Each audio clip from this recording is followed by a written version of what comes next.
Good morning, everyone. It's Wednesday morning, March 30th, 2022.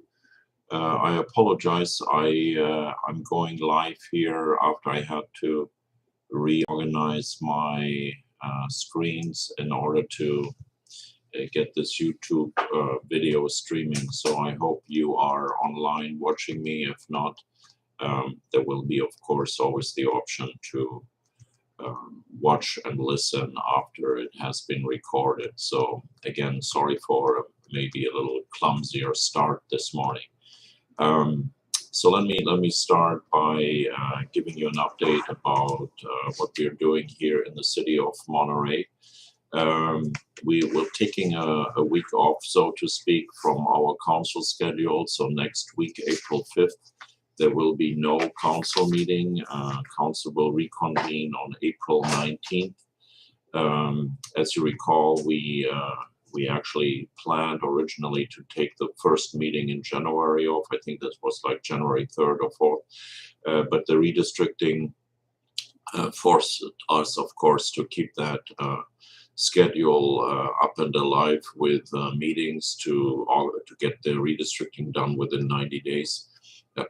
So we use the opportunity right now in early April to take that session off the table and meet on April 19th. It gives staff a breather. It gives us also a chance for some of our team members to take a few days off and burn through their accumulated vacation time. So no council meeting on April 5th. We will meet again on April 19th. What we're working on in the city right now is creating the budget for fiscal year 22-23. It has become quite a challenging task because we have a lot of costs that we need to allocate in various areas. The sports center is an area, the library is another area. And of course, across the board, also in our public works and parks divisions, we need to strengthen again the numbers. We have vacancies in many areas, and that was by design because over the past 2 years, our revenues were really very low, and we had to leave certain positions open, or as you recall, we also had massive layoffs. So as we are recovering slowly, we need to bring people back in certain areas. Parallel, our labor contracts with our bargaining units are all up for renewal. And like you, our employees as well see the pinch that is going on in the economy, as many of our employees are commuting into Monterey. So the gas prices are hurting them like it hurts you. Many of our employees or all of our employees see the same facts of life with increasing rents, increasing utility costs, increasing cost for groceries. So our bargaining units are putting proposals on our negotiating table right now. And together with the City Council, we have to develop also a strategy to address those needs that our employees are putting forward.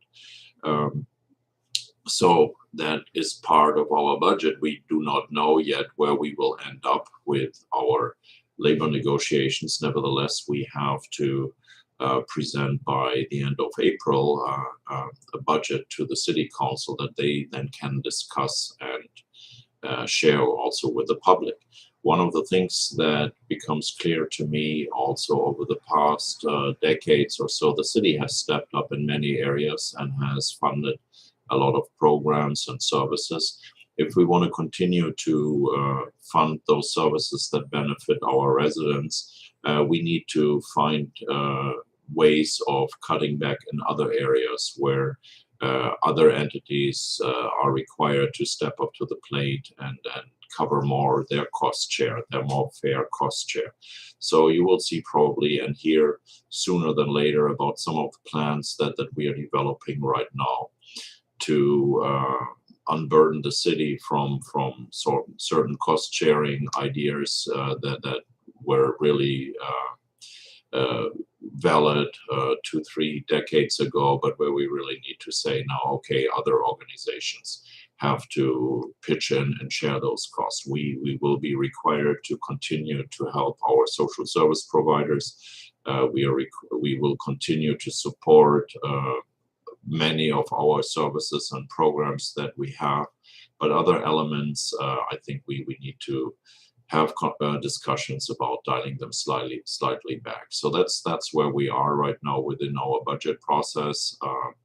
I can share with you that we see strong returns in our hotel tax, as well as the sales tax, as well as property tax. So that's all good news, but equally we see strong increases in our expenses, and so that gives us a little bit of headaches right now, and we will figure it all out. There's always a way to come up with budgetary solutions, and as always we count on every single one to be giving us productive ideas that we can implement. So I conclude with that right now, and stay tuned. We have scheduled a council meeting on April 27th, where we will basically present our proposed budget. And it will be not in great details, it will be a rough sketch, but at that time also we hope that some of you may find the time to connect with us and give us a call in and let us know what's going on. Another interesting part that happened on March 15th, almost a little bit more than 2 weeks ago, the city council met on that Tuesday night, and there were quite a few interesting agenda items on the docket that evening. But what was very interesting was also that we asked the city council to approve a set of letters that were sent out to the State Water Resources Control Board, asking them to lift the cease and desist order. In a nutshell, as you know, water is an issue here on the Monterey Peninsula for decades now. The community has made their choices time and time again, but what it also meant with all those choices is that we do not have the water right now to build affordable housing here on the Monterey Peninsula. The State Water Resources Control Board many years ago implemented a cease and desist order that basically required California American Water to reduce pumping from the Carmel River. The last phase of that mandatory reduction was actually implemented by the end of last year. And so we are in compliance with the cease and desist order. Nevertheless, the State Water Resources Control Board has not lifted the cease and desist order. And what that means in essence is that the Water Management District here on the Monterey Peninsula has their hands tied with respect to allocating water to different sites. What it also means is that we are not allowed to set one new single water meter anywhere. So even though the Water Management District has very limited supplies of water available and water available also for affordable housing, the CDO, the cease and desist order, ties our hands. And so the Council of Monterey, by the way, the only city council on the Monterey Peninsula and within the Monterey Peninsula Water Management District, has in writing asked the State Water Resources Control Board to lift the CDO and allow us to build affordable housing. As you recall, the city of Monterey has done its share in creating infill opportunities for affordable housing. We created an overlay district out at Garden Road, where we basically have many vacant or many semi-occupied office properties that we would like to convert into affordable housing sites. And what is available in water we will use, but we also like for additional allocations of water that will then allow the developers to put additional affordable housing units there. Based on the inactivity that we see from the State Water Resources Control Board, we have lost there about 115 units so far in affordable housing units, because the developers plan for building more affordable housing units, but if they do not get the water, they have to scale back. And actually, we have 2 sites at least that have scaled back now their plans for affordable housing units there. So we are really losing out based on the inability of the State Water Resources Control Board to react and allow the local water agency, the Monterey Peninsula Water Management District, to take care of those requests. So we sent a letter out asking them to lift the CDO. We haven't heard back, and I wanted to share with you also, I'm slightly disappointed that we have not had a lot of support from other entities, other organizations who are really usually on the forefront when we talk about affordable housing. We depend also on their support, and I hope yesterday I spoke to a group of folks and asked them to support us, and I think we can expect some support from those groups as well. Keep following that discussion. The Monterey Herald had a good article about that, I think about a week ago. KSBW reported about our efforts as well. But of course, the bureaucracy in Sacramento has stalled. Parallel, another bureaucracy in Sacramento, which is the Housing and Community Development Department, the HCD in Sacramento, the big organization, has mandated that here in Monterey we have to build 3,654 housing units. So we are pointing out that contradiction, that on the one hand side we have the State Water Agency that basically is doing nothing and keeps the CDU alive, and on the other side we have another Sacramento agency telling us you have to build 3,654 housing units. And in between, we are sitting with everything ready to roll, and 2 competing state agencies are not helping us. So we are pointing that out in our letters. We're also pointing this out in our social media channels, and we really hope that somebody might pick up the pieces and help us to get a solution with respect to that. Monterey itself as a city, we also have 4 city-owned properties that we are handing over to affordable housing developers. They are located in prime locations. This is premier real estate in the downtown area.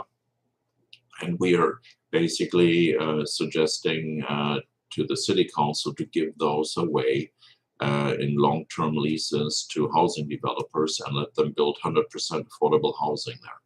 And as you can imagine, also that depends on water availability and also on the state to lift again the restrictions that are imposed on that. So you have on the one hand side a whole set of lawmakers, starting with the governor down to the senators and the assembly members, and HCD who say we need to build affordable housing in California. And on the other hand, you have the State Water Resources Control Board, who appears to be not really listening to those concerns.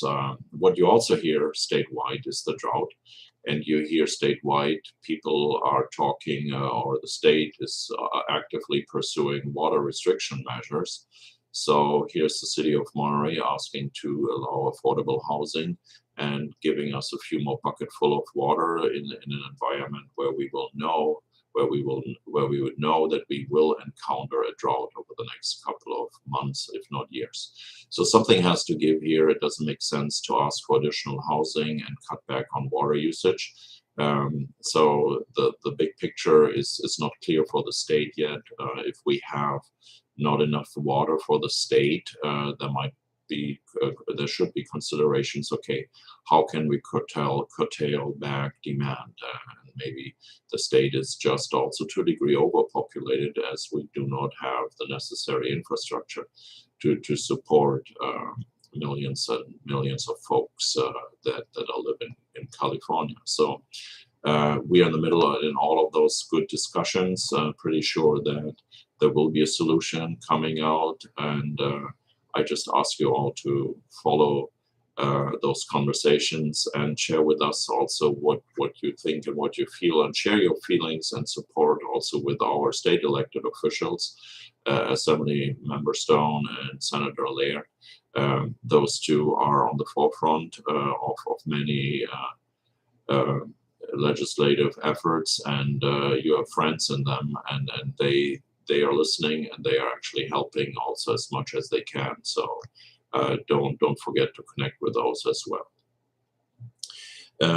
That's all what I want to talk about water. We are following very closely also the latest about the Omicron BA.2 variant. You see how that variant right now is progressing in the United States. It definitely has slowed down the number of cases that have been usually reduced. So the reduction in cases has significantly slowed down as that variant now becomes the dominant variant of the COVID virus. Data I saw yesterday indicates that 55% of all new COVID infections have this Omicron BA.2 variant as underlying cause. What I tell our employees, I want to share that with you as well. Now is still not the time to be complacent. We will continue to be very cautious and diligent here in the city of Monterey, looking at the overall trends. On April 19th at the council meeting, we will have for the first time again a hybrid council meeting, where basically the chamber will be open for those folks who want to come into the chamber and see local politics in action, but also we will make it optional for everybody else, including council and staff, to participate via remote teleconferencing. And so the Omicron variants BA.2 is something that gives us concern. I encourage you guys to follow those numbers that are published by the Monterey County Health Officer twice a week now. Look at the number of infection rates. It has ticked up ever so slightly between the last time and the latest data update there. So that has an effect on everybody, not just on our economy, but also on hospitalization and other points. Today or yesterday, the federal government allowed booster shots for everyone 50 years and older, and the immunocompromised as a fourth booster shot. I learned this morning from one of the TV experts and an MD recommending to everyone to keep an eye out on local numbers and time the booster shots when you see really that the numbers are ticking up. This MD recommended to really talk to your primary care physician and ask when is the best time to take the additional booster shot for those who are 50 years and older.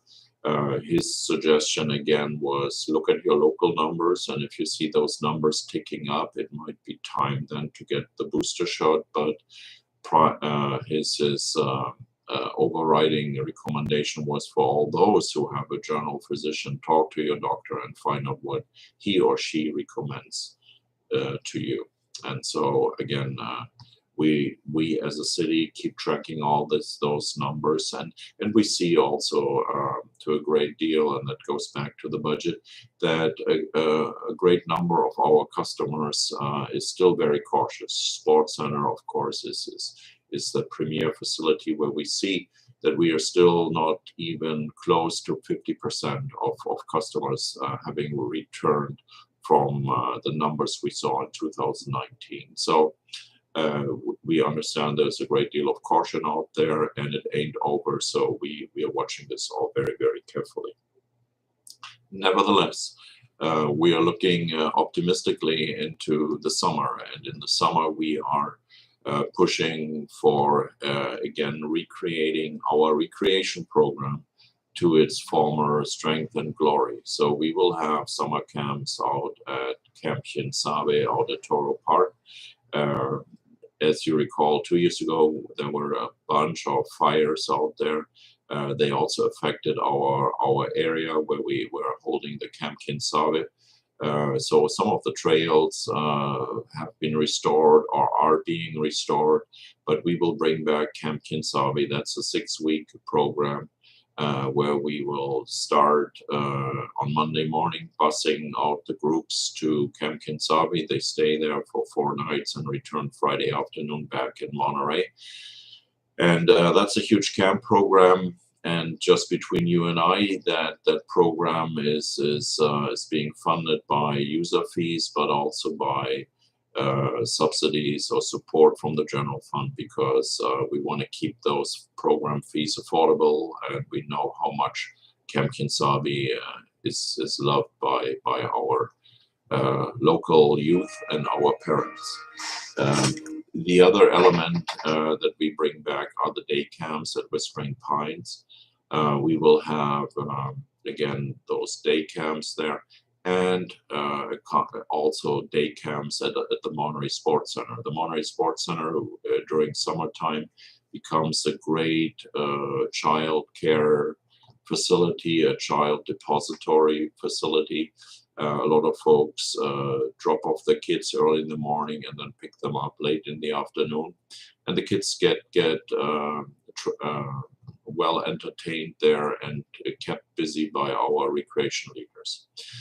We have a bunch of other programs that are being conducted in our parks and on the beaches. So we are starting for a while now to hire employees for summer jobs. And usually these are high school kids or young college kids, and the summer jobs are open right now, and you can find a list of those summer jobs at monterey.org/HR for human resources, HR. If you know someone in your family who wants to make a living as a high school student, wants to have his or her first job, please encourage them to come. We have many, many employees here working in the city of Monterey, including our Parks and Recreation Director, who started actually as camp leaders, recreational leaders, many, many, many years ago, and they found love there. They found love in that job there, and they went to university, studied appropriate studies, and then returned back into the field of recreation. So it's really a great jump-off point for many to find passion in a job. And most of our team members that we are employing today started a long time ago as recreation leader. As a matter of fact, one of the former assistant city managers also started as a recreation leader somewhere in a different town, not in Monterey, but was intrigued by the work that we were doing in local government and decided to stick with it. NCIP nominations for fiscal year 2022-23 have closed. You can still submit applications throughout the year. We are reviewing now the new NCIP projects, and the previously defunded projects by the NCIP can also be need to be discussed still by the NCIP. How do they want to bring it back? And then you will see discussions about that in the very next future. How do we bring back the previously defunded projects? They are not projects anymore that in the bureaucratic legal way of the city exist. So they still exist, of course, on paper and in many other shape or forms in the memories of many of those who discussed them and brought them forward. But once we defunded them in 2020 as part of our rescue missions to keep the city fiscally afloat during the initial weeks and months of COVID, they have to be brought back as new projects and newly discussed and newly voted upon projects. So that will keep the NCIP engaged. I'm pretty sure about that, and stay tuned with that. For fiscal year 22-23, all those projects have been already nominated, but if you have great ideas, please continue bringing them forward. We have, last but not least, we have a new app in the Monterey Library. It is called the library's Patron app. And basically what this does is you can use your smartphone to check out new items. You can renew items that you already have.